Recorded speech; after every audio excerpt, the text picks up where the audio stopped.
একদিন এক লবণ ব্যবসায়ী অনেক লবণ কিনলো এবং লবণ বহনের জন্য তার একটি গাধা ছিল। গাধার পিঠে করে সে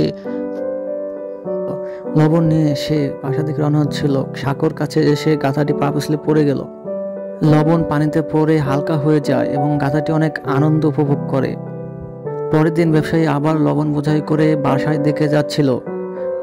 পথের মধ্যে সাঁকোর কাছে এসে গাধাটি আবার পা পিছলে ইচ্ছে করে নদীতে পড়ে যায়। ফলে লবণ গড়ে আবার হালকা হয়ে যায়। পরের দিন একই ঘটনা গাধা আবার ঘটালো। ব্যবসায়ী গাধার চালাকি বুঝতে পারলো এবং সে এক বস্তা তুলা কিনলো গাধাকে শিক্ষা দেওয়ার জন্য। পরের দিন তুলা সহ গাধা সাগর কাছে পড়ে যায় এবং তুলা অনেক ভারী হয়ে যায়। গাধাটি অনেক কষ্ট হয় ভারী তুলা নিয়ে যেতে। গাধাটি তখন বুঝতে পারে যে তার চালাকি ভুল ছিল।